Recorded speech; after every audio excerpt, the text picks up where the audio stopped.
Father in heaven, Lord, we thank you so much for waking us up to see the light of day when it does come. And Lord, I thank you for having mercy on us thus far. Lord, I pray that you may cleanse our souls and minds, and I pray we may be attentive and listening to the wonderful and beautiful words of life. Be with us now, and please send us angels that are wax mighty in battle to guide us and guide our minds. And as we invite your Holy Spirit in, I pray that it may condescend upon us. In Jesus' holy name, amen. The dynamics of the class I do is when we're teaching, it's pretty, open format type thing. But sometimes I like to have a little lecture. I want to finish my thoughts before we open it up. And that's what I'm going to do this morning, but I really haven't got it laid out in my mind exactly all the things I'm going to cover. But to start with, part of the direction of this class here has come about because there was some teaching among people that we work with about Daniel 2 that was incorrect. And those people that were teaching these things have come to understand it was incorrect, and they've withdrawn that understanding. And that's well and good. And in the midst of that, I was reminded that there was a time, not that I really taught incorrectly about Daniel 2, but I did at one level. I never have made Daniel 2 a subject of presentation like I do Daniel 11, 40 to 45, or Revelation 17. But I held misconceptions about Daniel 2 for many years, and there has been times where people have asked me questions in the newsletters, and I answered those questions based upon those old misconceptions that were based upon, just a very shallow study, because I never really have studied it out in deep. I'm not trying to make a defense about it, like justify what I did. But I want people to understand some things, and I've told this story before, not about Daniel 2. But I use these two charts behind us since 1995, okay? I had them translated into Spanish before the year 2000 because I was working in South America so often and so much. The Latin brethren needed to read them in Latin. And I did it strictly because you can use these two charts to prove that the daily is paganism. And all I wanted to do was prove the daily was paganism, but I never really knew anything about these two charts. I certainly did not understand that Sister White had placed her endorsement on the 1850 chart, and even though I knew she had endorsed the 1843 chart, I didn't know what that meant at that time. It wasn't until 2004, I think, when Dwayne came across this passage out of a series of articles written by Hiram Edson, that the 2520 came to light. So that's 2004, and when that comes to light, we begin to see the significance of the charts and the foundations. But I'm not claiming that in 2004 everything snapped on for me. It didn't. So it's after 2004 that I and the other people that were participating in this movement began to realize that the pioneer teachings that are represented on this chart have a higher priority than simply, Millerite history. Okay, so no one that I know of was delving into that history a great deal. We came to a point where we understood that one of the best books to look at this history is the book written by Gerhard Namsteed, and it lays out the Millerite history very well. The foundations of Seventh-day Adventist message and mission. But if you've ever looked at Dwayne Dewey's copy of that, it's fallen apart because he's read it so many times and underlined so many things. But what I'm trying to make a point here is even when we got drawn into seeing the significance of these charts and the writings of the pioneers, I may have read through that book maybe 3 times, but probably not. And parts of it towards the end, I don't think I've went through every bit of it. So what I'm saying is, even among those that seen the significance of the pioneers and the foundations, I'm not particularly one of them that became an expert on that. I'm not an expert on biblical chronology like some of us have that aptitude in this movement do. I know which guys I turn to if I really want to find something fast out about biblical chronology and sacred history. So my point is that my studies personally have been when I got led into one line and dissect it out and make it my own. But there's all kinds of stuff in the Bible that I don't know. And anyone that thought otherwise is really, you're thinking wrong-headed thoughts. But but the point wasn't, and here's the point. The point wasn't that I've held misconceptions in the past. You may not realize it, but the typical Strong's Concordance says that the word vision that's translated in Daniel 8:17 is the Mare vision. Did you know that? But it's really the Hazon vision. But the Strong's Concordance has it incorrectly in there. So there was a long period of time when I was dealing with the two visions in Daniel where I was operating upon the idea that Daniel 8:17 was the Mare vision when it was the Hazon. So I'm preparing and presenting a model of the prophetic structure in there based upon saying that this vision in verse 17 is the Mare when it was really a Hazon. So Strong's has since fixed that. Strong has since fixed it since the year 2000 when they came out with their computerized digital. But the point is if I sit down and think about all the mistakes that I've made along the way and have somehow put them into the public record, it's several, okay?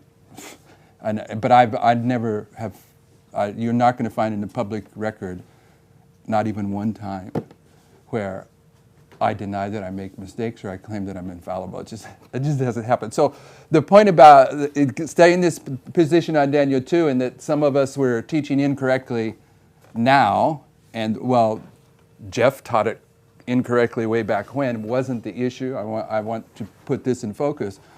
The issue was that in the past year, probably, maybe year and a half, we had light on Ezekiel 21, okay? And Ezekiel 21 comes to light in connection with Revelation 17, which is the next major thought we're going to take up. And when those two things come together, then it's essential that you're standing on the pioneer understanding. Okay, so now, in the past year and a half, it's essential that you incorporate the understanding of the pioneers on Daniel 2 because you're dealing with Ezekiel 21, which allows you to see that the histories in those statues get repeated in the last four kingdoms as set forth in Revelation 17. Revelation 17, there are 5 that have fallen, 1 that is yet to come, and the 8th is of the 7. And Ezekiel 21 allows you to see that the first 4 are typifying the last 4. And so now the Lord is saying you got to be straight on this statue. Okay, so that was the issue that's taken place over the past few weeks, more than the fact that there was a misconception about Daniel 2, and that's all straightened out. But the Lord, by those that have thought otherwise, they're not thinking that way any longer. But it's obvious the Lord led us down this road, so we're going to finalize the thoughts and put in place one more time Revelation 17 and Ezekiel 21 and put it in connection with Daniel. So the lecture part of this class is about to start. This is the part I haven't thought through, but this is basically going to be kind of a review of where Brother Parminder has taken us. So if you go to Daniel 7, I just want to take up at a very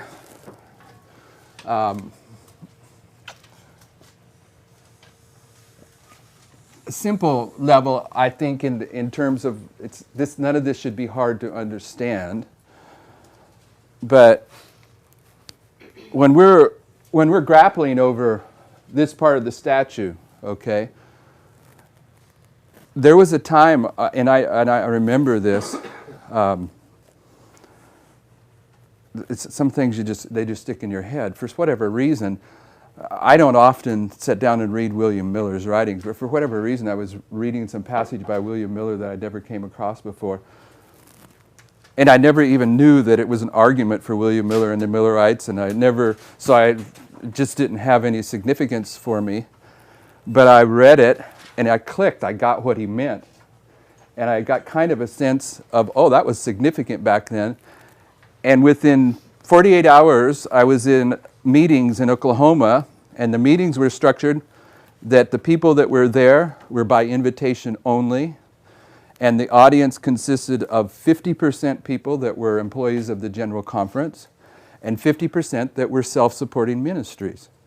And there was a brother from the General Conference that was going to present his understanding of the last 6 verses of Daniel 11, and then I was going to present mine, and it was structured where he would speak for 45 minutes, and then he'd answer questions for 30 minutes. Then I would speak for 45 minutes, and then answer questions for 30 minutes, and we did that for 3 or 4 days until towards the end he got frustrated that his prophetic model collapsed and he went home a day early, but that's not the story I want to tell you. But the point I realized in that meeting, because I was having the responsibility of trying to present what I understood about Daniel 11. You know, you got your notes prepared, you know what you want to say. But the secondary thing you have to do is you got to listen to what that other guy's saying. So when you get up there, not only can you present your message, but you need to clean up the mess he's made at the same time, because it's going to be flowing along. So you're listening very intently to what this guy is saying, so you know when you get up there, you not only present your material, but you can respond to the ideas that he's put forth. And he put forth an idea, and I realized, wow, that's just what William Miller was dealing with, 100 years ago. And the Lord had awoken me to Miller's position and Miller's logic 48 hours before this happened. So I had it in my memory bank, okay? So I needed it for that to get up there and say, that's old Protestant understanding, which I did. But I want to take you to that because up until that point for me, I never knew that this was a big argument in Millerite history. But there's one little point of it that I want to put in our memory bank, and I want you to understand that this is a cornerstone for Miller. Okay, Miller, what I'm going to show you here, this is very important to William Miller, and it's in Daniel 11, verse 14. And there's a lot you can say about this verse that Miller was dealing with, and I'm not going to do that. I'm going to make one point to lead into what we're going to look at today. In Daniel 11, verse 14, it says, "In those times there shall many stand up against the king of the south. Also the robbers of thy people shall exalt themselves to establish the vision, but they shall fall." Okay, the old Protestant understanding of this verse is that the robbers of the people that exalt themselves was Antiochus Epiphanes. But Miller says, no, this is Rome. And they had that argument back in that history. And William Miller goes through this verse and point by point shows that this is Rome. But what I want you to see is that this verse here, it's not just a cornerstone for William Miller, it's a cornerstone for Bible prophecy because it says, what establishes the House-own vision is Rome. Okay, the robbers of thy people that exalt themselves and fall. So when we're struggling over understanding the makeup of this fourth kingdom is Rome. And it is essential that you have your head on straight about this because Rome is what establishes the vision. And if Rome establishes the vision in the time of the Millerites, Rome is the point of reference to establish the vision at the end of the world. Therefore, you would expect Satan to try to undermine and confuse the correct understanding of Rome. Okay, follow the logic? Okay, so I want to look at some attributes of Rome in the books of Daniel and Revelation and maybe put them on a line. Like I said, I haven't thought this through very carefully, but if you go to Daniel 7, verse 7, and I'll read verse 7 and then Tabo can do verse 8. "And this I saw in night visions, and behold a fourth beast, dreadful and terrible and strong exceedingly." I'll read them all. This is my lecture part. If I open it up to you guys reading, then it becomes the open format. I don't want to do that. "After this I saw in the night visions, and behold a fourth beast, dreadful and terrible and strong exceedingly, and it had great iron teeth. It devoured and brake in pieces, and stamped the residue with the feet of it, and was diverse from all the beasts that were before it, and had 10 horns. I considered the horns, and behold, there came up among them another little horn, before whom there were 3 of the first horns plucked up by the roots, and behold, in this horn were eyes like the eyes of the man, and a mouth speaking great things. And I beheld till thrones were cast down, and the Ancient of Days did sit, whose garment was white as snow, and the hair of his head like the pure wool. His throne was like a fiery flame, and his wheels as burning fire. Dropping to verse 13. It says, and I saw night visions, and behold, one like the Son of Man came with the clouds of heaven, and came to the Ancient of Days, and they brought him near before him.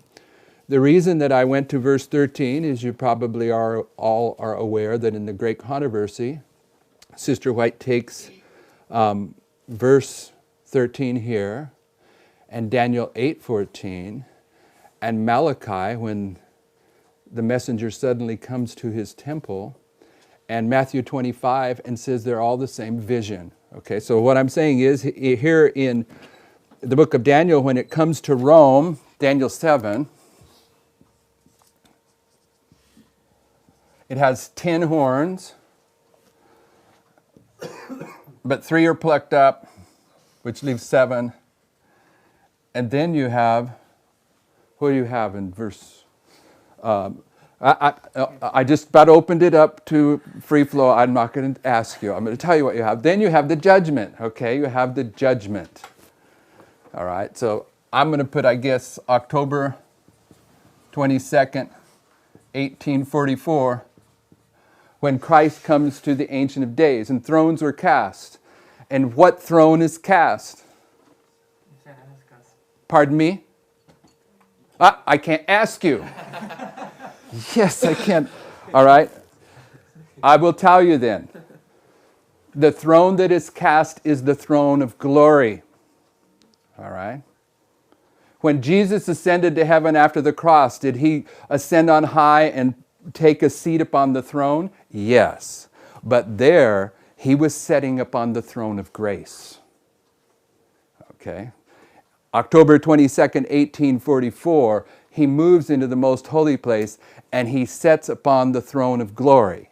And we want to put that in place for where we're heading with Ezekiel 21. Okay, because there is a kingdom of grace and a kingdom of glory, and in the Bible, when you have a kingdom, you have a throne. And the kingdom of glory begins on October 22nd, 1844. So when the thrones are moved from the holy place to the most holy place, and Christ comes in and sits down with the Father in the most holy place, that is the kingdom of glory. This is where he is receiving the kingdom of glory. Okay, so October 22nd, 1844, the kingdom of glory begins. But before that, Rome is described as this iron beast, and it has 10 horns, and I got to do this interactive, but I'm not going to let you talk a lot, all right? I've trained myself to teach this way where it's interactive. I can't break out of it. What date do we mark for the 10 horns? 490. Why? Because Rome is going to disintegrate into 10 kingdoms, and by 490, those 10 kingdoms are in place. Yes? Yes. What date do we put for the plucking up of the 3 horns? This was progressive, but this is the plucking up of the 3 horns this way, Mark. And the date we place is 538.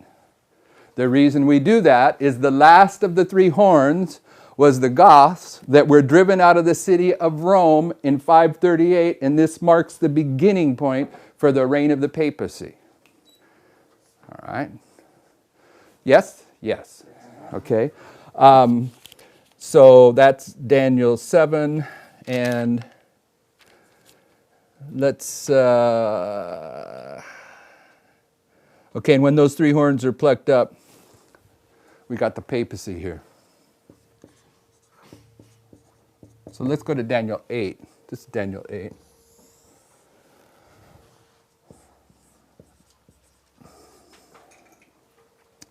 In Daniel 8, where do we see Rome introduced? Because Rome establishes the vision, and we're looking at Rome in these different chapters.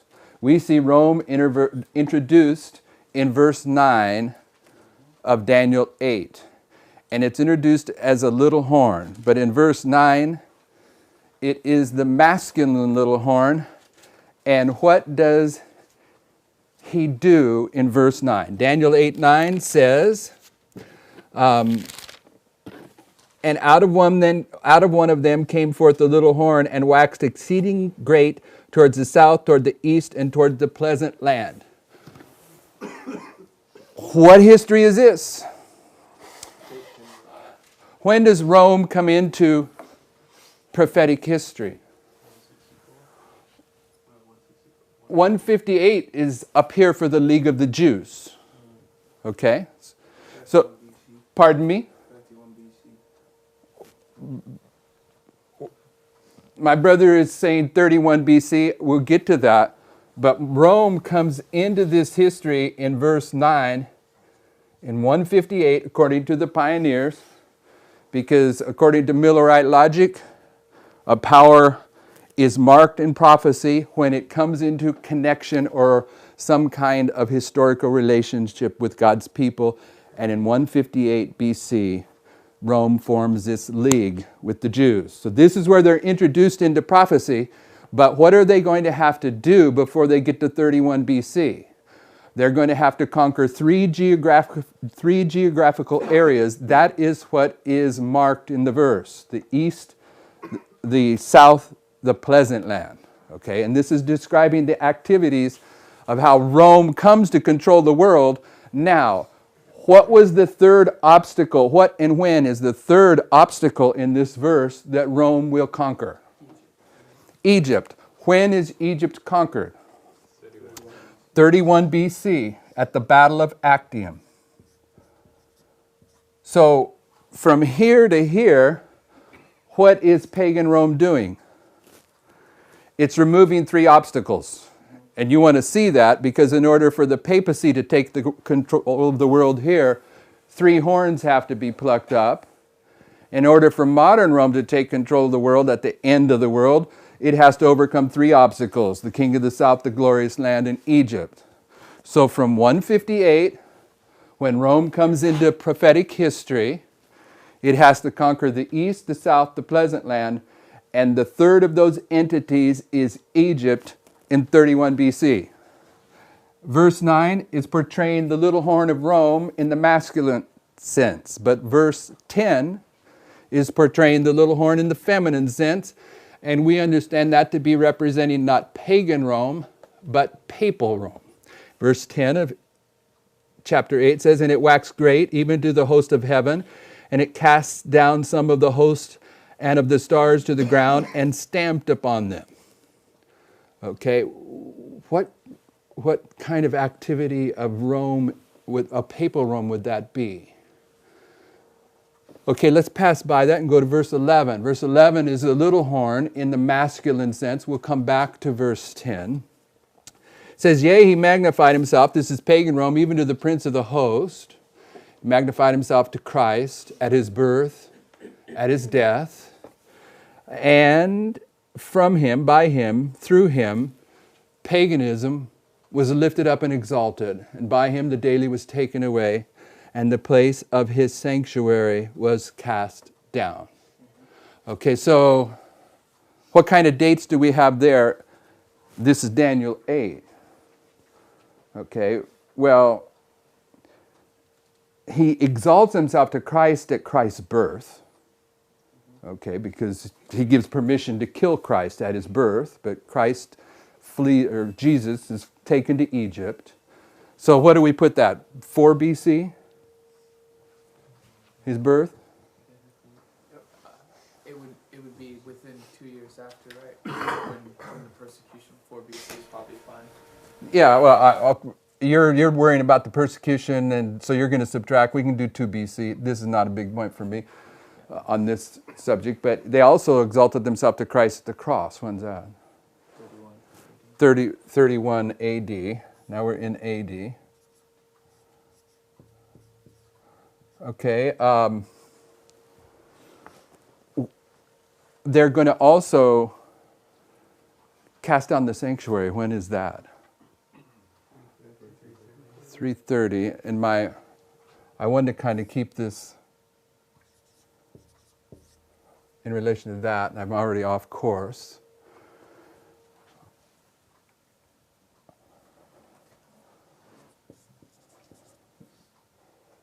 $490. My proportions are getting messed up.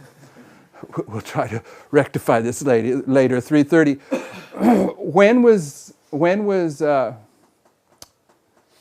paganism lifted up and exalted?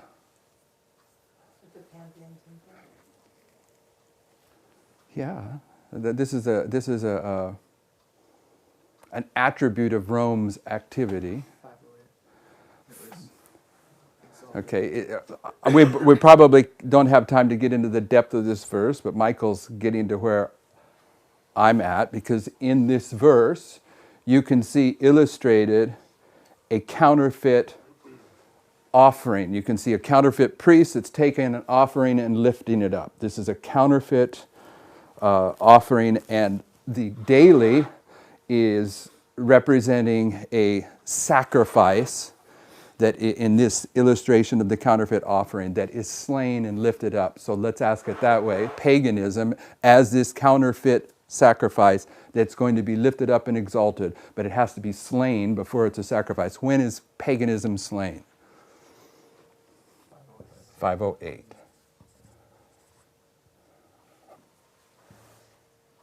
Okay, and you can put 330 as the place of his sanctuary being cast down. Uriah Smith marks 2 things. He marks this, and he says, but if you're going to view the city of Rome, either way it's the city of Rome, Constantine cast down the city of Rome when he chose Constantinople above the city of Rome. That's 330. But also Uriah Smith points out that in the warfare that's going to follow here, the city of Rome was repeatedly sacked and destroyed over and over again. So in this sense, Rome was cast down too. That would be a progressive history here. Okay, those are the dates that I wanted to put in place. Let's go to, we're looking at Rome. All right, we're looking at Rome. Daniel 11. Parminder did this not so long ago, verse 31. An arm shall stand on its part, and they shall pollute the sanctuary of strength and take away the daily and place the abomination that maketh desolate. Daniel 11:31. Who's the his and the his part in verse 31? It's the papacy. Who are the arms that stand on his part? Okay. Pagan Rome. And Parminder is placing this a little bit differently than I always place it. When he was asking the questions, people that had been taught by me gave him the answer, an answer he didn't want to hear. I point to 496 when Clovis stands up and begins to be the firstborn of the Catholic Church and begins to do the bidding of the Catholic Church. Who did he point to? Pagan Rome, by his definition, Imperial Rome, Eastern Rome, okay? Justinian in the East. What is Justinian going to do when Justinian's armies stand up for the papacy? What are they going to do in prophetic history? They're going to remove the 3 horns, okay? So when is the first of those 3 horns removed? 4 something? 493. Why do you have 493 from Parminder's notes? 377. 377. When's the second horn removed? No, 496, right? It's not 397. It must be. Those are the parts where. In any case, all we have to do is get into Uriah Smith. He can give us those dates. Those are not, those aren't pertinent. But to what my point is that the arms that stood on his part was Justinian, and it begins with Clovis. All right, I think it begins with Clovis. But Justinian, Parmender's focusing on that because what Justinian's going to do is he's going to be the most active agent in removing the three horns. And when is the third horn removed? When's the conclusion of this process? 538. And they are going to pollute the sanctuary of strength. That would be what? 330. Whether it's Constantine moving to Constantinople or it's the destruction of the warfare that ensues afterwards. And they're going to place the abomination that maketh desolate. That's right here. Two witnesses to that. So the way that I have taught it in the past, I would put right here 496 when Clovis comes into a church-state relationship with the papacy.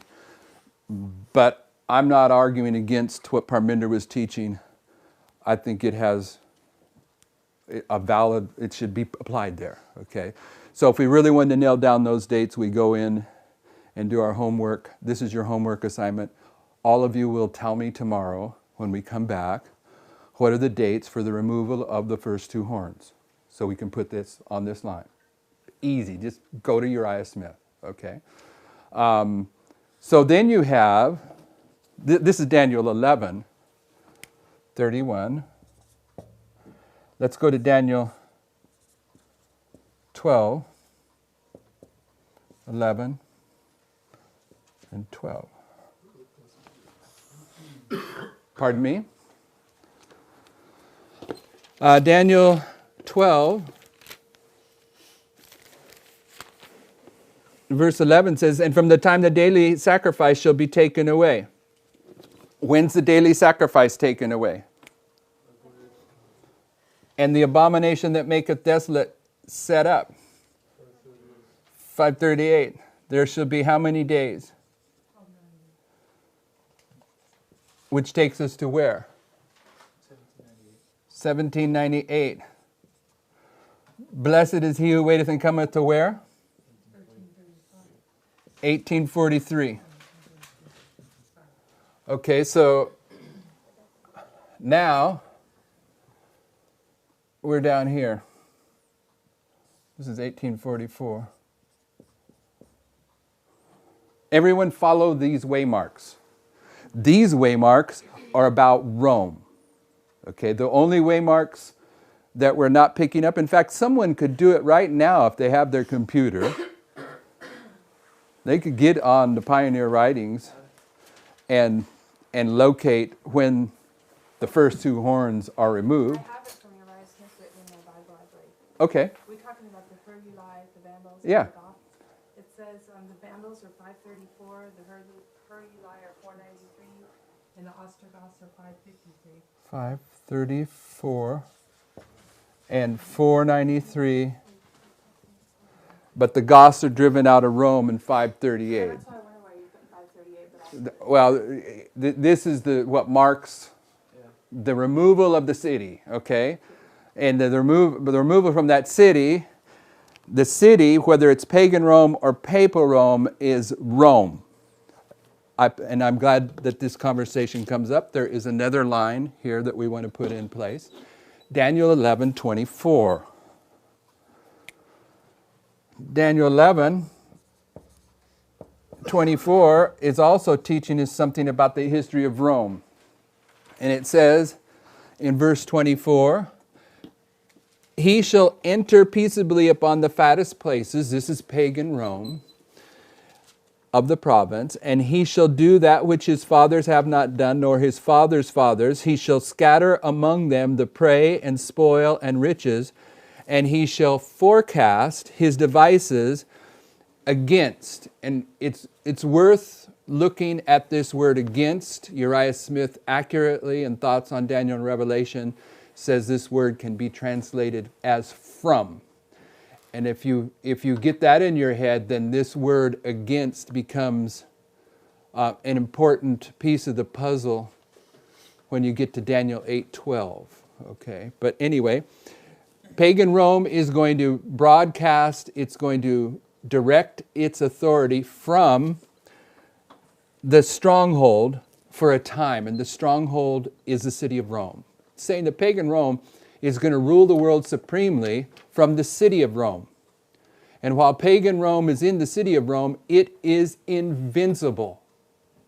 Okay? You got to get that in your head, because when papal Rome is in the city of Rome, it is invincible. And papal Rome gets complete control over the city of Rome in 538, and it rules the world invincibly until 1798, when the Pope is taken out of the city of Rome.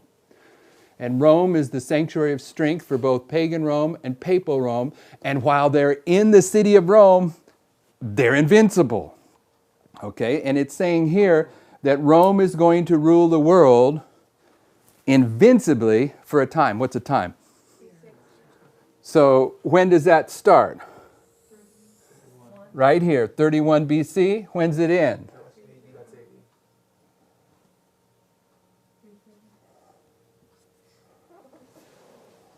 And think about it.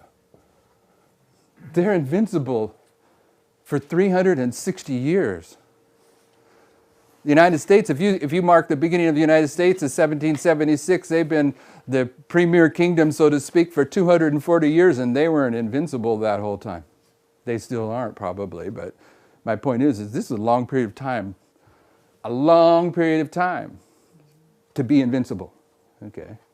And in verse 24 of Daniel 11 and verse 27, it references what happened, or verse 27, verse 29, what happens down here in the year 330. Okay, so this is Daniel 11, 24, 27, and 29.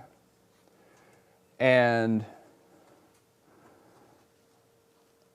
there was a point about, all I'm saying is when you go into this study, this particular passage, you can show that the city of Rome is the strength of Rome, whether it's pagan Rome or papal Rome ruling from here to here. And it tells you that because pagan Rome typifies the United States, that there is going to be a prophetic sanctuary of strength for the United States.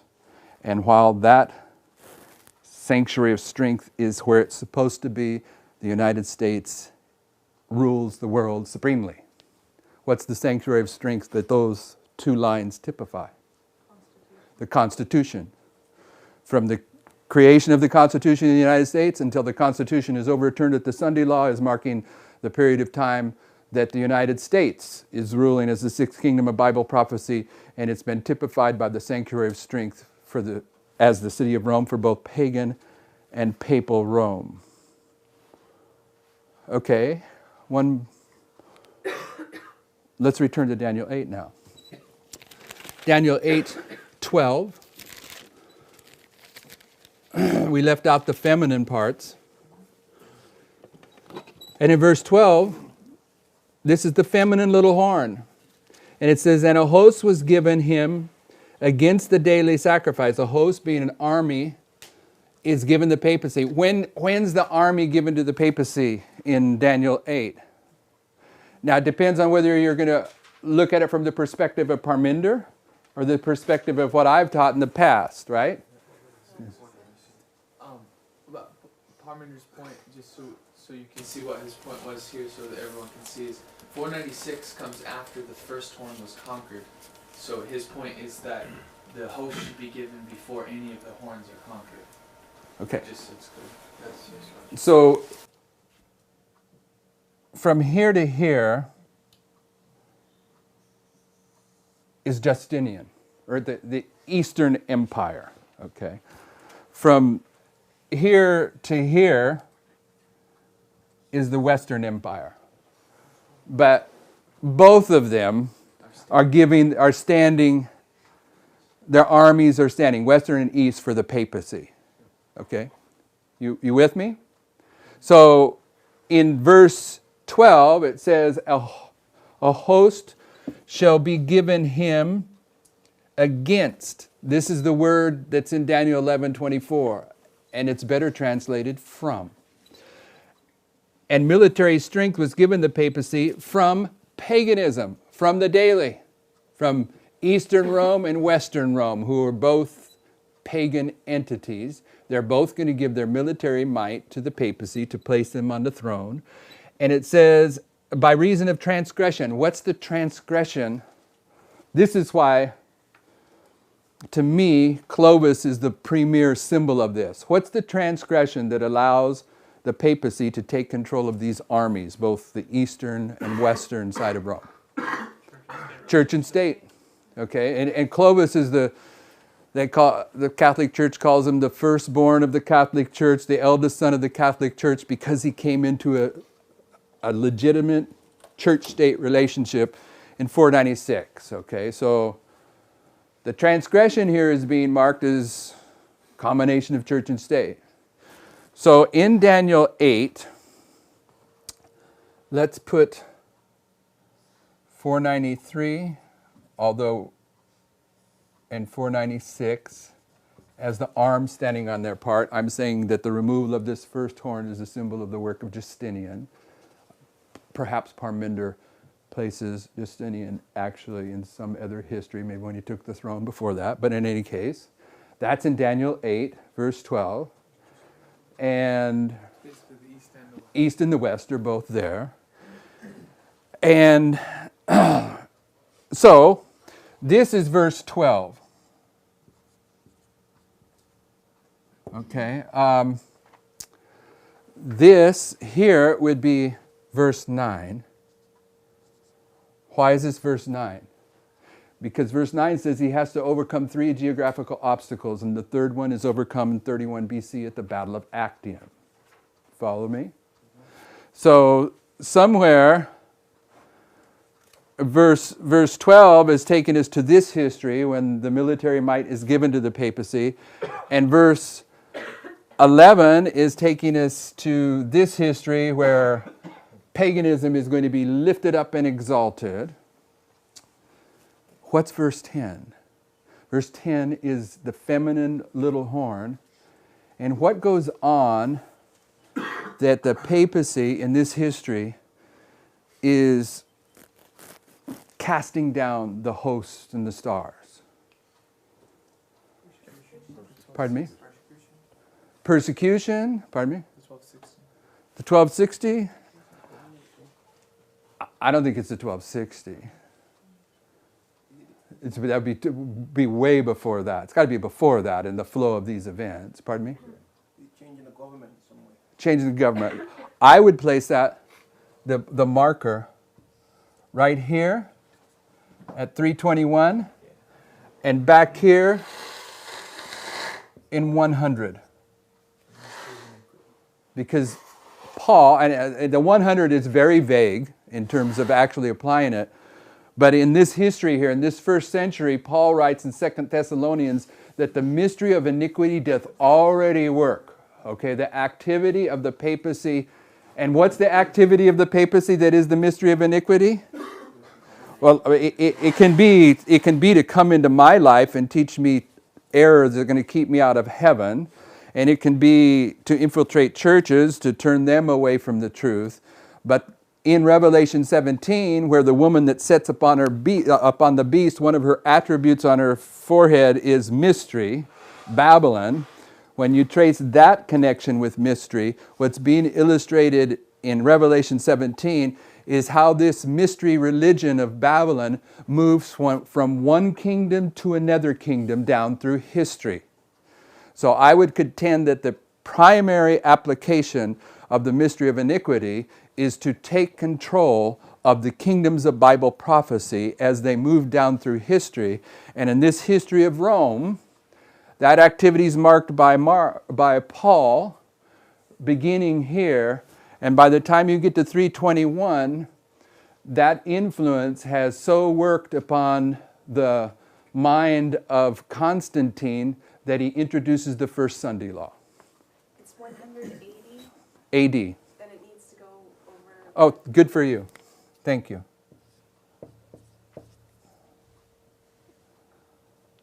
Okay, everyone follow that logic even though it's getting a little bit more complex? I mean, it's it's getting complex by my artistic work, not by the lines of prophecy. So I'm contending that verse 12, that the truth, God's people are being cast down as the world is led to believe that the pagan church and the Christian church are a Christian church, which is what Constantine represents. And the climax of that relationship is here, and there's more to come. You follow? Verse 10. This would be verse 10. And verse 11 would be here and here and here. The reason it's here is pagan Rome attempts to kill Christ at his birth. It's going to, how does it say in verse 11? Magnifies himself even to the prince of the host. And then at the cross it does likewise. Okay, so let's go to Revelation. Short question. Yeah. But verse 10 still marks some kind of persecution, right? Yes. So this would be the persecution under pagan Rome in the early centuries. Yeah, I that would probably be a little bit more complex, but yes, the dragon, the persecuting power is the dragon. Pagan Rome is the dragon. He's pretty much standing on his own. I don't know that I could bring any historical evidence that the influence of the mystery of iniquity is what is making the focus of pagan Rome upon the Christians. But that's what's going on. Christians are always the ultimate focus of the persecution. But what's going on in this history, you don't see the papacy there. You know, But it's already working. It's already working. Tells us. Okay. I think there's a statement that you already brought out. It says that the early church, corrupted by the influence of heathenism and paganism, departed from the simplicity of the gospel, and because of that departure, that's the mystery of iniquity. She departed through the actions of the mystery of iniquity within the church. She eventually came to this point. So, Yeah. Yes. where she joins hands with that. Progressive. My point is that a corrupt church is going to be punished along the way, and so this early church that's departing might be soliciting or eliciting this response from paganism. Maybe, I don't know. Books of Daniel and Revelation are the same book. Don't know, I haven't thought about how we would plug in Revelation 2 into this history. I know how it plugs in. But what does Revelation chapter 2 tell us about Rome? It tells us about pagan Rome in the church of Pergamos, and it tells us about papal Rome in the church of Thyatira. So from here, Revelation 2. Revelation 2, from here, from the introduction of pagan Rome to 538, is Pergamos, right? And then Thyatira takes us to 1798. Okay, there's probably very important, in fact, probably by taking the symbols out of Pergamos and the doctrines of Balaam and those teachings, is you're probably building the argument about verse 10 here, about the mystery of iniquity and how church and state comes together. If you bring that line in there, that's what's there. But I haven't been running that one through my mind in terms of sharing it here. What I've been running through about Rome in my mind is Revelation 8. What is Revelation 8? It's the trumpets, okay? So we're going to do Revelation in 8 and 2 on this same line because I'm running out of board space. When does the first trumpet blow? I have this date. 95. 395? I think it's 395. 395. That would be right here. And why does this trumpet blow? Because of the Sunday law in the year 321.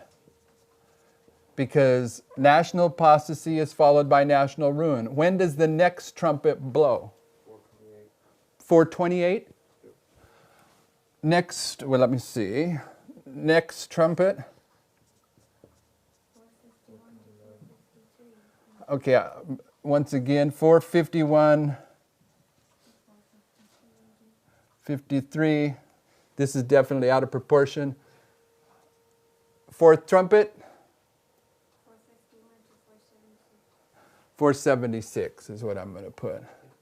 Definitely out of proportion. What's going on here? Because this is part of the destruction of Rome.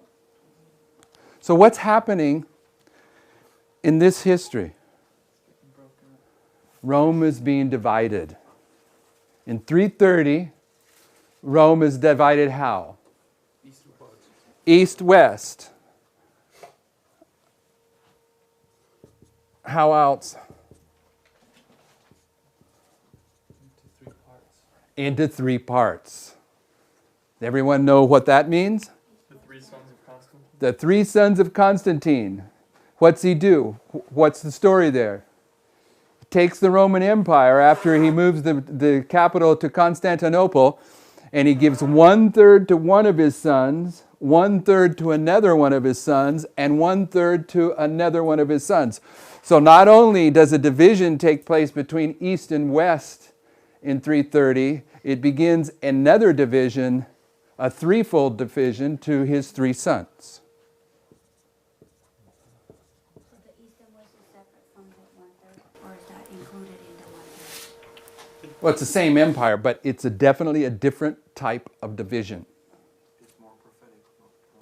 The East-West is more prophetic. Yeah, well, there was actually historical implications of they could no longer control the seaways like they had before. It contributed to their inability to keep the kingdom together by moving the capital away. My history might be wrong here, but if I remember correctly, it's divided first into the three divisions by the three sons, or to the three sons, and then the one son, which is Africa, or the southern portion of this, gets absorbed between East and West just become bigger. But my history might be wrong. No. I don't. I understand that too. It doesn't continue as a threefold division through history. What am I even making this point for? You all know, right? We're talking about the fact that Rome is divided, and we're going to start bringing the evidence to show when Rome is divided. Because it's not just divided into East and West. It's not just divided into 10 kingdoms. It's divided into three parts. And all of these divisions are marked in history to give us the point in time where we are to locate the division. It's 3:30. Yes. That's when it's marked, not 3:21, the first trumpet. It's in response to that. The 395. Sunday law is. This is cause and effect. Okay. Okay, because national apostasy is followed by national ruin. So the Sunday law in 321 is going to bring the destruction of the kingdom that is marked as beginning in the year 330. And in 330, you can see two divisions that begin right away. East-west, three sons. Okay, but now you have the trumpets coming in. Where are the trumpets? Up here. What are they going to do? They're going to divide the kingdom into the Western kingdom into 10. By when? 490. Okay, 490. But by the time you get here, are there going to be 10 Western kingdoms? No. What is there going to be? 7. 7 Western kingdoms. And a horn with a mouth and eyes, and what else? Eastern Rome. What do you have here? Threefold.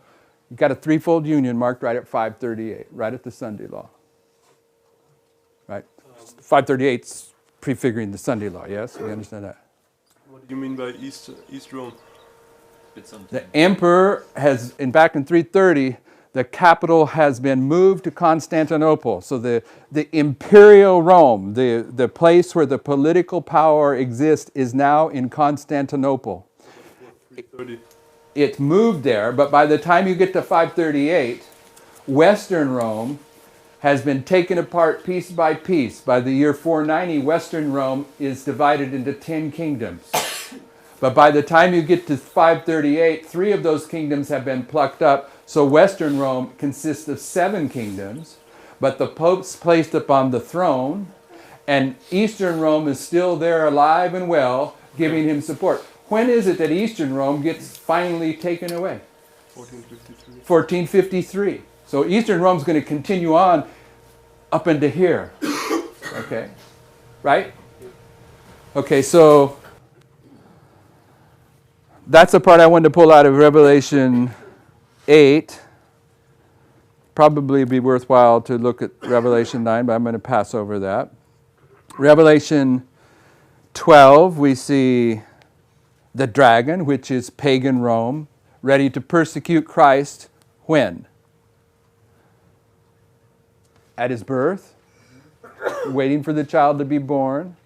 But Revelation 12 goes right into papal Rome persecuting for 1260 years. Then Revelation 13 takes us to the papacy and the United States. And Revelation, okay, this is enough. I have the things in place, I hope, to bring this together. Here's what I'm saying. I'm going to try to merge these lines. Why? Because Rome establishes the vision. What vision? The Howe's own vision. What is the first point of reference for the kingdoms of Bible prophecy? Right here, Daniel 2. Are these 2 chapters an illustration of the Howe's own vision? His own vision? Or is this chapter, this chapter, this chapter, this chapter, this chapter, are these his own vision? In the book of Daniel, which is our point of reference, what is the first reference to the Howe's own vision in terms of kingdoms of Bible prophecy? It's right here. And Rome establishes the vision, so when we bring these lines together, they're going to have to be consistent with the first mention. Yes? Okay, so I don't quite have the room, but we'll try it. Because that's what verse 14 says. But you could also put the king of the north, because again. That's what verse 14 says. Right. That's what William Miller defended. And because it's so. The external story of Rome, even though there's an internal story of God's church going on, what establishes the Howe's own vision is the external story of Rome. How the world is captured by the beast, the dragon, and false prophet at the end. Okay, so let's do this together, all right? We'll start here. 1843.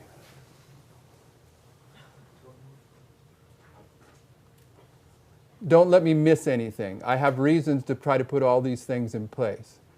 1844. Okay. 1798. Oh, the other thing I wanted to put in the record, but you all know this, is Revelation 13. The dragon gave him his power. When did he give him his power? From 493 to 496, Justinian and Clovis. When did he give him his seat? In the year 330. When did he give him his great authority? 533. We need to plug that in because it's not on these other lines. So we're going to plug it in here. The decree of Justinian in 533 identifies that the Pope of Rome is the head of the church and the corrector of heretics. Okay, and that's Revelation 13:2. So, 538, 533. Now this is where you got to help me. 490, 534. Yeah, 534, 496. Second horn. 534 is when the second horn comes down.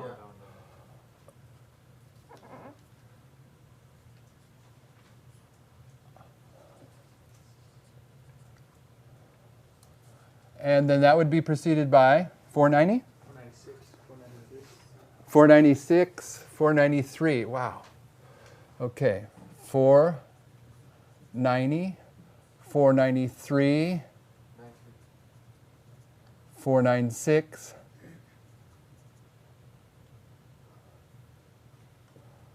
Okay, 490 is preceded by, I left out 508. You guys were going to let me leave out 508. Preceded, 490 is preceded by 453, 428, and then 394. 453, 428, 395, preceded by 330. And we missed 476, sorry.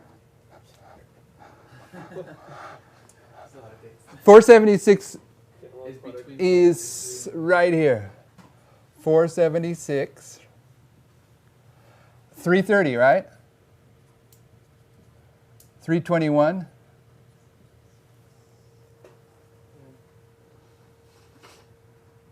The year 100, but remember, that's a guesstimate. When Paul says the mystery of iniquity doth already work, we don't know when he wrote that. 31 AD. 2 BC. And we're saying 2 BC because Michael wants to mark when the persecution against Christ is sent out from Herod, even though we're knowing that he's born in 4 BC. And this takes us to 31 BC and 158 when Rome comes into history.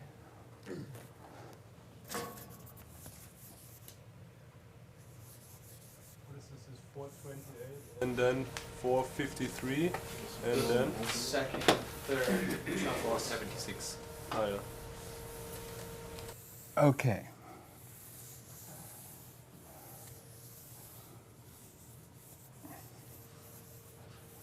So, Rome comes into history. Rome conquers the third obstacle at the Battle of Actium, and pagan Rome is typifying papal Rome because papal Rome has to overcome 3 obstacles to take control of the world and begin its time of supreme Rome. And those 2 witnesses are typifying modern Rome, who has to conquer the king of the south, the glorious land, and Egypt. Okay, so here, pagan Rome is now going to rule the world supremely until here.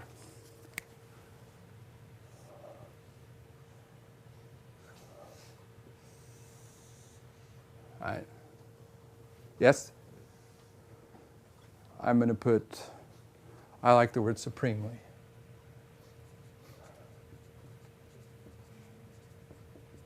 But it probably isn't spelt that way. Is that spelled right?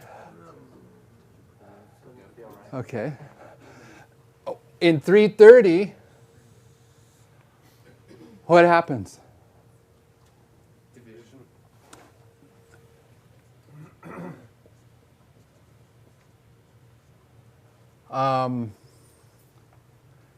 And then here, I'll put supremely again for papal Rome. What happens between here and here?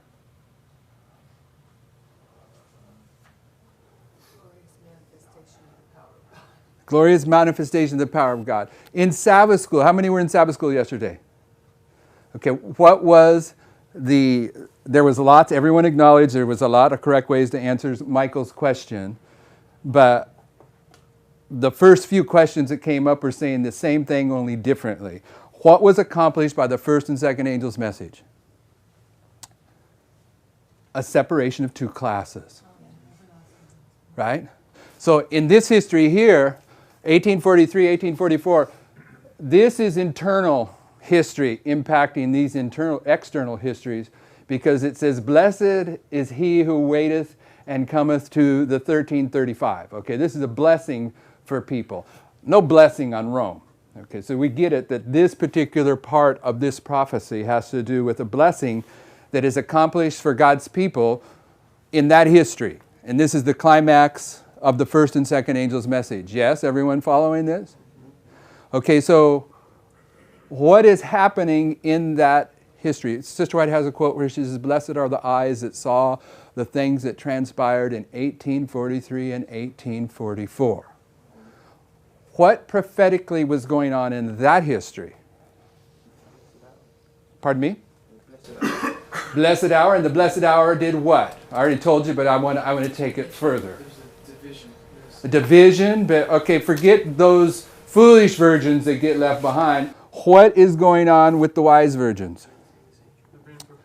They're being prepared to what? To enter the most holy place. And in the most holy place, what is one of the things that's going to take place there on October 22nd in the terminology of Matthew 25? A marriage. Okay, so is this a point where the bride is making herself ready? Okay, so this is a preparation of the bride here.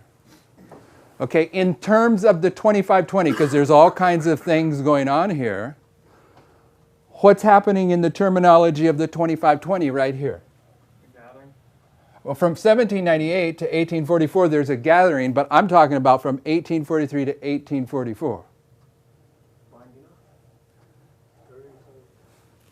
Okay, in terms of Daniel 8, we have two prophecies that conclude on October 22nd, 1844, in order for the sanctuary to be restored, to be cleansed. What is required for the restoration of the sanctuary that took place right here? Sanctuary in a house. So what's being the host is being established. They're getting gathered, but here's the host. The bride has been prepared. Okay? So in this history, in the terms of the three decrees of Cyrus, Darius, and Artaxerxes, what is accomplished before the third decree? The sanctuary is built. Okay, the host here is the bride, it's the host, and it's the temple. Okay, the temple's finished before the third decree. The third decree is where the rest of the city gets built. How is the temple built? A lot of correct answers, but we'll think this through. Stones with no hands. Stones with no hands? Why do you say that? Because they're cut out of the quarry. What, according to Sister White, and she says this more than once, what is it that cuts them out of the quarry? The prophets, accused by the third angel. The three angels' messages are the cleaver of truth that cuts us out of the quarry.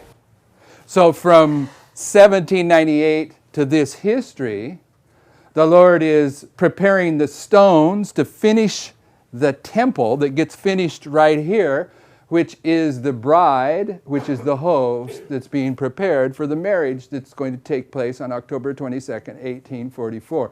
And what did my brother Kolef say about that? That these stones are cut out without hands. Where's he getting that terminology? Daniel 2. Okay, and of course, if you were watching, and I know you were, Brother Parminder was arguing that this here is the Howe's own vision, his own vision. But what's this here? The Mari. This is the appearance. Okay? And he argued, if you heard him, and you got two witnesses to it. that this is so. You have Daniel 8. Daniel 8's pretty clear. The vision of the evening and morning which was told thee is true. And that's the Mare vision, okay? But you have a second witness in the book of Daniel to this very fact. What is it? Daniel 2, he says the interpretation. Daniel 9. It's Daniel 8. I mean, it's Daniel 7. This is where I started. In Daniel 7, here the papacy is coming to its end, and then what's the next thing that Daniel is shown? The judgment. And in connection with the judgment, what gets cast? Thrones. This is taking us to here, when the thrones of God are moved from the holy to the most holy place. Right? So Sister White plainly says that Daniel 7:13 and Daniel 8:14 are the same vision. So you've got the Mare vision illustrated in Daniel 7:13 just as you have it illustrated in Daniel 8:14. So you have two witnesses that at the end of the Hazon vision, the Mare vision is marked. And you're on the verge of seeing that in Daniel 2, this stone cut out of the mountain is talking about the work that is accomplished in connection with the Mare vision at the end of this history, when it strikes the feet. You following the logic? Okay, and the one thing I want to put in your memory bank one more time, because we won't get there for a few days if we ever get there, is that Ezekiel 21 is talking about thrones. The crown is moved from Babylon to Medo-Persia to Greece until he who's right is come, till Christ comes in the time of pagan Rome, and Christ institutes the kingdom of grace at the cross, thus typifying that right here he's going to institute the kingdom of glory. He establishes it at the cross, the kingdom of grace. Yeah, establishes. It's instituted when the plan of salvation's, and then it's promised at the Garden of Eden, and it's established at the cross. But here, there's a change from the holy to the most holy place, and when the thrones are cast in the most holy place, this is the kingdom of glory. Okay, but when Christ, we're taught that when Christ comes to the Father on October 22nd, 1844, what is he going to receive? A kingdom, a mountain, all right? But Sister White's clear that the reception of the kingdom by Christ is what? Progressive. It's progressive. It's not finalized until the last citizen is made up of that kingdom. When is that? Close of human probation. So this work that's being represented by this rock that's cut out of the mountain, it begins right here, but he's not finished receiving that kingdom until he's done in this apartment and stands up and says, it is finished. What is finished? The work of cutting that stone out. So the pioneers, when they say that stone comes at the end of the papal reign here, they're right. But it's progressive. All right? And the Millerite history perfectly illustrates our history. So the climax of that stone is in our history. And what's the climax of that stone? The 144,000. Okay, but anyway, I'm getting off subject. So, what I'm saying is, if we were to take this line here and turn it, now it's going to get crazy, here,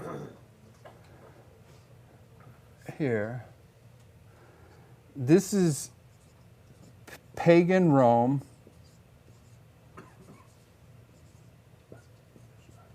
ruling supremely. Okay, but when's pagan Rome come into history? 158. When does their supreme rule begin? 31. When's it end?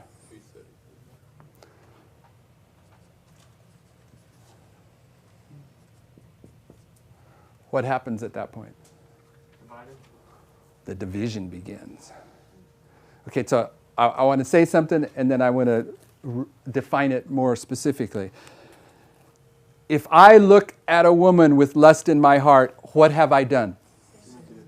I'm not sinned. I've committed adultery. Okay, so yeah, I know, but I'm talking about adultery here. Okay, now I want to pass over that. I want to acknowledge it outright that it takes place in your heart first. Okay, but beyond that,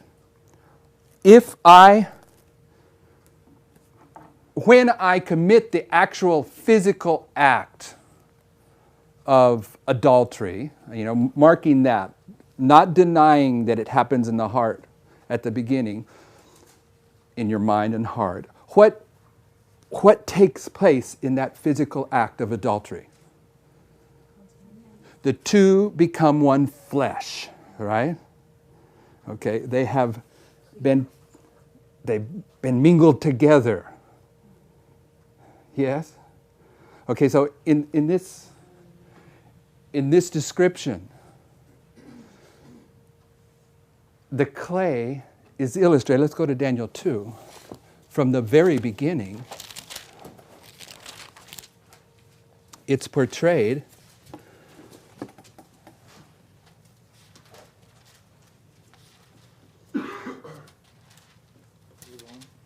Yeah, 31. Well, let's do 33. His legs, this is Daniel telling Nebuchadnezzar, right? His legs of iron, his feet part of iron and part of clay. This is the first reference to the clay. Is the clay distinct from the iron? Yes. The bad question. You can say it either way. Is the clay illustrated with the iron simultaneously? They are connected from the very beginning. Is it okay? Can a marriage represent God's government and church? Yeah. Yes, it can. Okay, you've got Moses and Aaron, right? What do Moses and Aaron at one level represent? Political authority and religious authority. When Moses died, who was he replaced by? Joshua, political authority. When Aaron died, who was he replaced by? Eleazar, religious authority. So there is a valid application of man and woman representing a sanctified marriage relationship, but in that relationship of Moses and Aaron, it was a theocracy.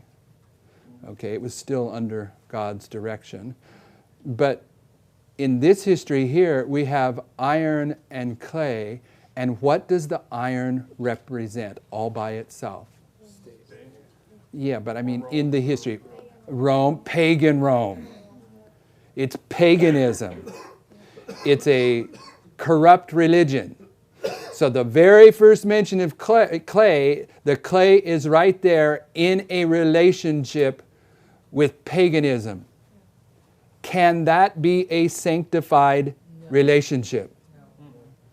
From the very outset, the clay, all the way through, is identifying a corrupt relationship. And where does it come in?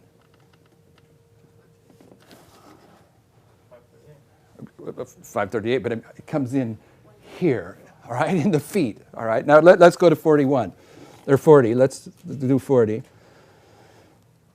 And the fourth kingdom shall be strong as iron, forasmuch as iron breaketh in pieces and subdueth all things, and as iron that breaketh all these shall it break in pieces and bruise.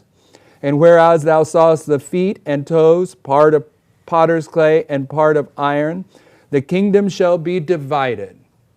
When he sees that, the kingdom shall be divided. When he sees what? The mixing of iron and clay. When was the kingdom divided? 330. Was there a corrupt relationship between iron and clay, iron being pagan Rome and clay being a corrupt church that preceded 330. Yep. 321. 321 marks it. Yep. So this relationship's already in place before the kingdom's divided. And it's a corrupt relationship.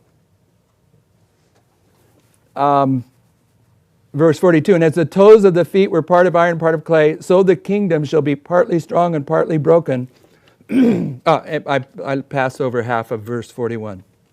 The kingdom shall be divided, middle of verse 41, but there shall not be in it of the strength of the iron, forasmuch as thou sawest the iron mixed with the clay. He sees the iron and clay mixed. But there shall be in it, it says shall not be in it. Okay, there shall be in it, I'm sorry. But what I'm focusing on is they're mixed. Okay, they're together. And you're all agreeing that iron is pagan Rome. Iron's representing paganism. And whatever this clay is, it has committed adultery. It's mixed with it. It's come together. So I'm saying that this history here, where Paul says the mystery of iniquity doth already work, it's telling about how this corrupt religion is going to conquer pagan Rome. And it's a process that takes until here, 438 years later, until it's fully in control of the situation. And this is a history of what takes place to place the papacy on the throne of the earth. But the relationship, the unholy relationship between the iron and clay in this issue, in this illustration, is talking about the mystery of iniquity that secretly and quietly moves into position. But you can see in the history of Rome, in Daniel and Revelation, that this progressive coming together is marked step by step along the way. So when you take this history and you go like this, you're coming down here to the year 330, but here in 321, you've got evidence that the iron of pagan Rome has already been mixed with some unholy church, and here is where the division takes place. This is the divided portion. And how many ways is it divided? It's a progressive divide. Where's it leading to? To the threefold union and 538 of the beast, the dragon, and the false prophet. Where else is it leading to?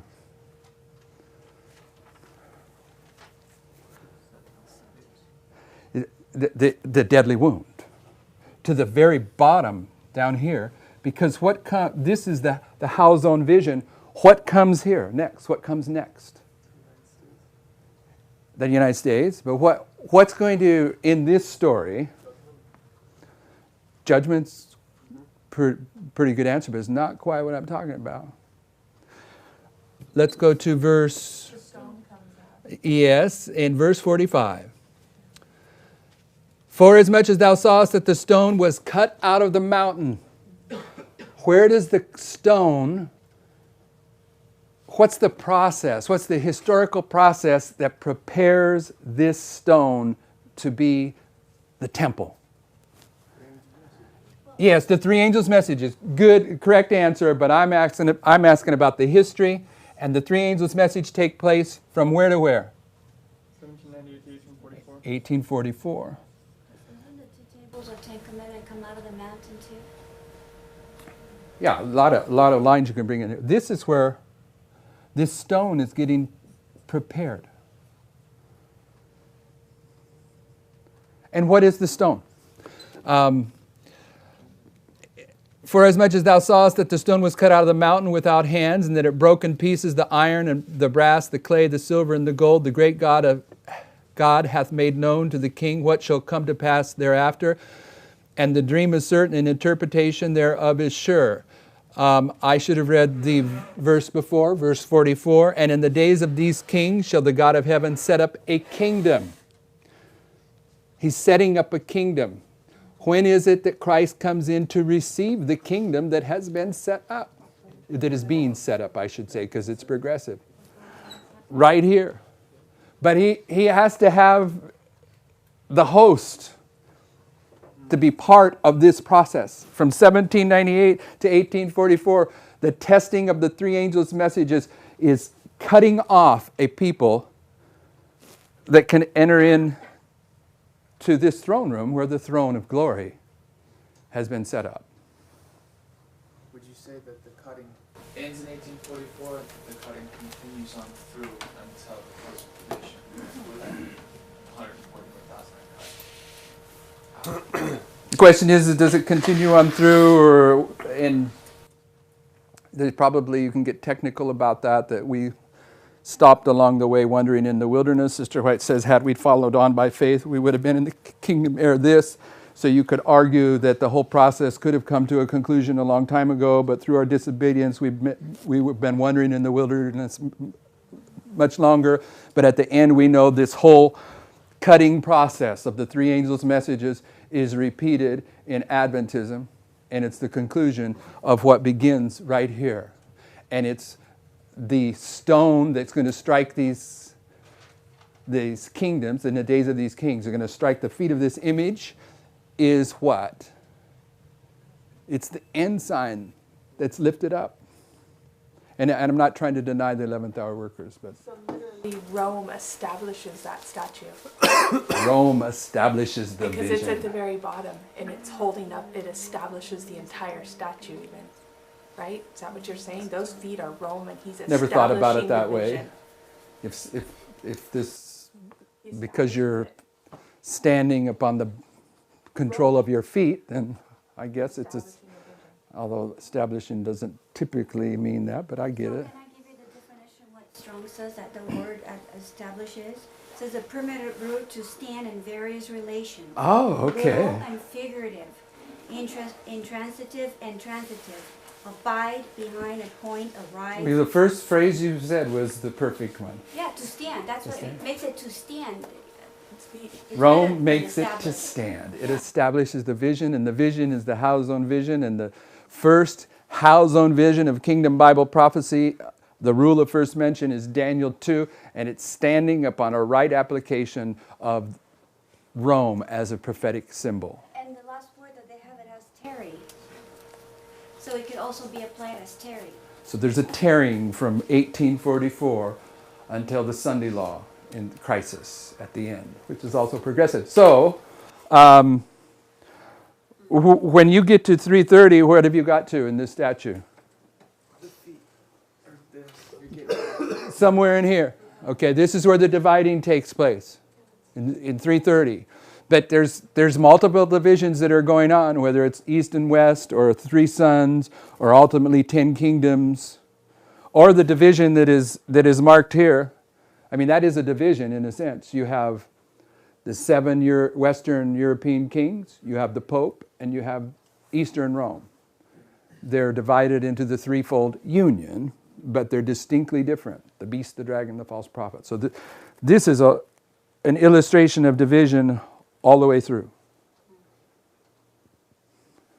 I think it's hard to maybe not to put a hard and fast date on it because it's a progressive history. These are events that all culminate in an understanding. I'm not trying to. Only thing No, I'm I'm not sa- saying you are. I'm just. I'm just saying that right here is where I would say the division is marked in the statue. This is where the iron and clay are recognized. I thought you said 321. No, I did, but I also said 100. But the study of the mystery of iniquity teaches that it's a progressive, mysterious work about how this mystery religion takes control of a civil government. So with Paul's statement of the mystery of iniquity doth already work, you can see that it's already active here. 321, it has led Constantine to pass this Sunday law. 330, which is really not that far apart in the prophetic historical scheme of things, is where we can definitely mark the division takes place. But this is cause and effect. You can't separate them. Everyone follow that logic so that when we go back into Revelation 17, we can plug this in. And basically this was just kind of a review of Parminder's stuff, right? With a little couple added nuances. You want to pray, Michael? Gracious Heavenly Father, we thank you for this class this morning. We thank you, Lord, for unfolding these things to us. I ask that you help us to comprehend these and to bring them into our lives, that we might understand the truth and rightly divide your word. Please forgive us of our sins, Lord, and go with us this day. In Jesus' name, amen.